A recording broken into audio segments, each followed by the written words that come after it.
Salams and welcome. Thank you for joining me in another episode of the Quran in English.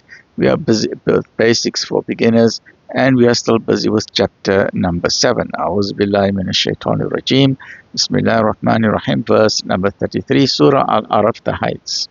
Say, Kul, the things that my Lord has indeed forbidden are shameful deeds, whether open or secret, sins and trespasses against truth or reason, assigning of partners to Allah for which He has given no authority, and saying things about Allah of which you have no knowledge.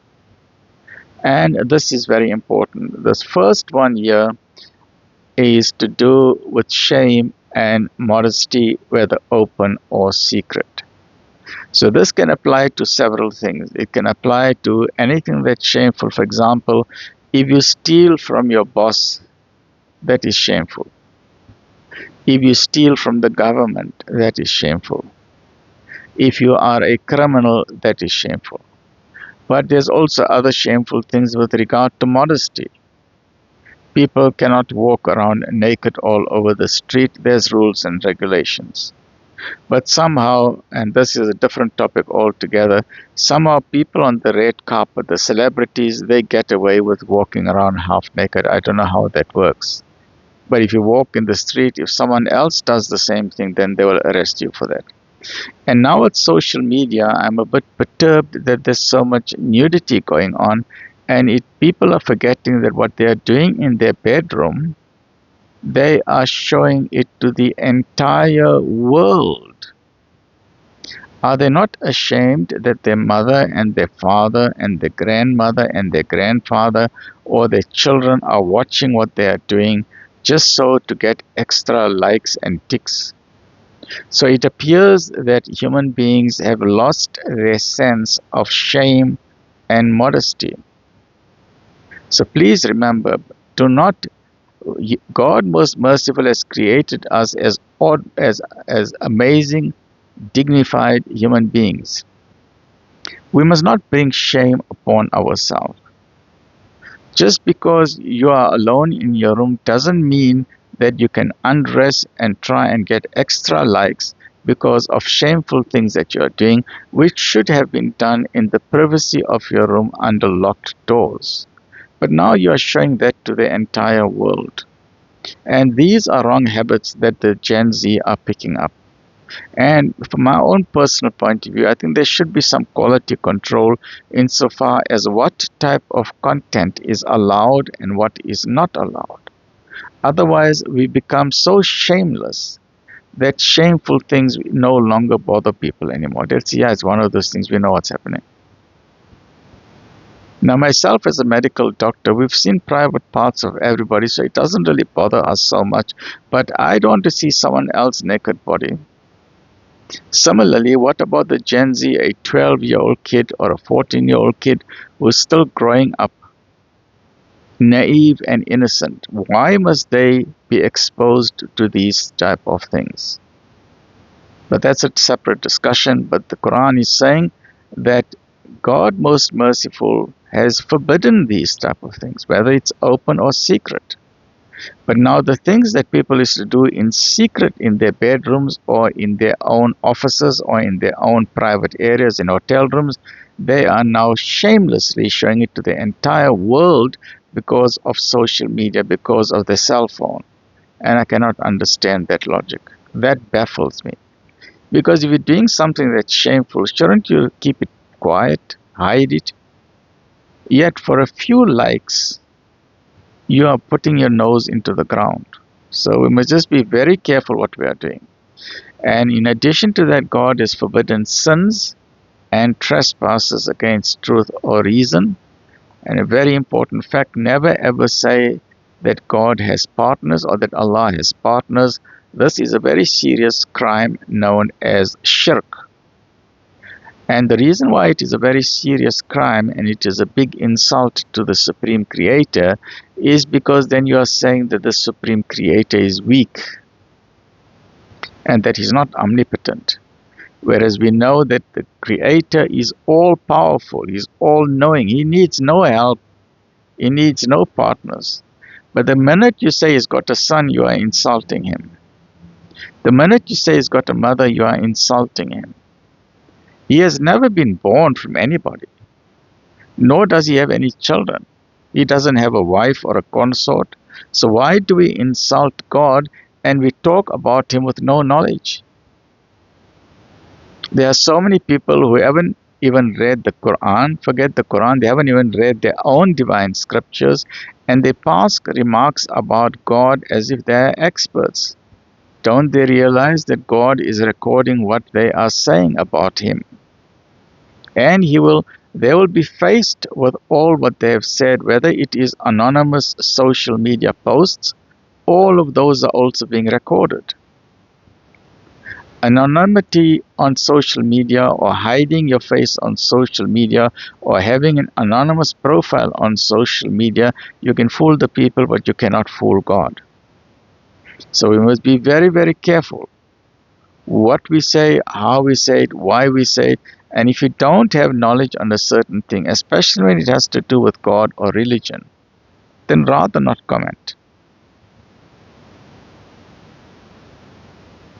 To every people is a term appointed.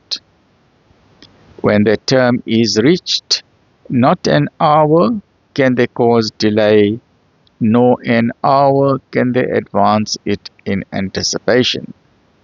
This applies to nations as well as individuals. Every nation has got a term appointed. For example, in our case in South Africa, there was a term appointed for apartheid, and then apartheid was dismantled, it ended. There's a term appointed for the ANC. One day the ANC will no longer exist because they are not doing what they promised the people to do, so eventually ANC will no longer exist. One day America will no longer exist, and Russia will no longer exist, and China will no longer exist. It may take 1,000 years, it doesn't matter, but every nation gets the time. It is known as the cycle of growth. Every nation will have a time right at the top, and then they will fall down. This is the end of every empire. For example, in Islam, the Islamic Empire was running for 800 years or 1,000 years because the focus was on knowledge and education.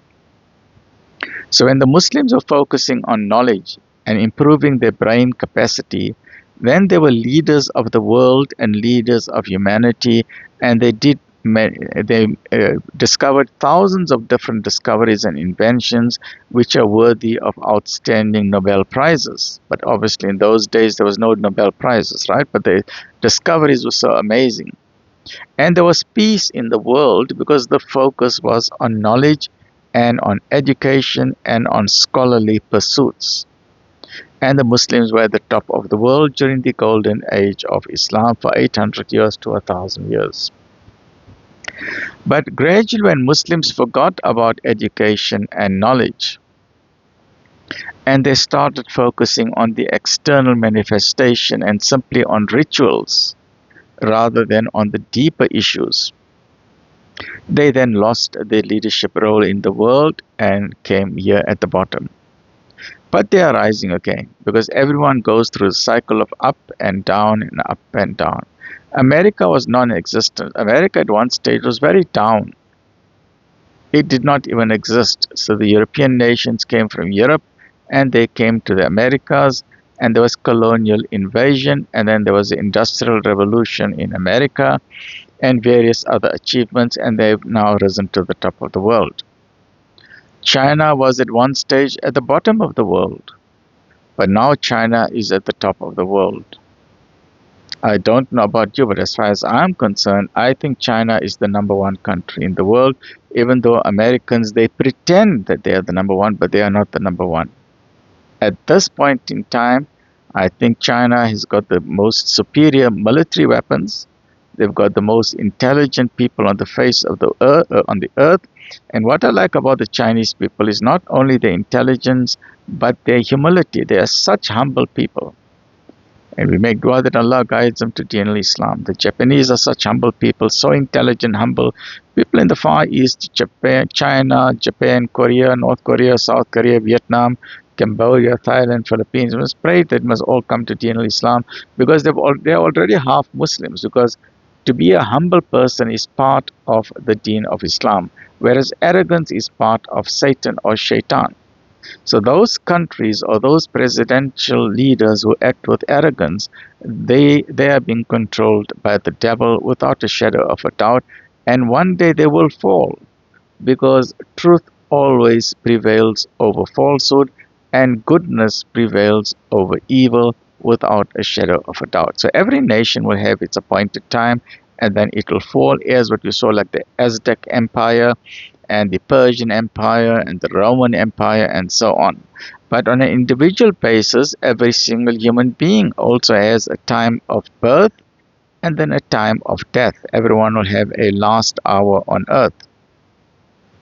Every human being, we don't know when will be our last year on earth, when will be our last month on earth, and then we'll have our last week on earth, and then our last day on earth, and then our last hour on earth, and then our last few minutes on earth before we will leave this planet forever and ever and ever and ever, never to return again. So we only get one chance in life. Join me in the next episode as we continue with Surah number 7. Alhamdulillah Rabbil Alameen.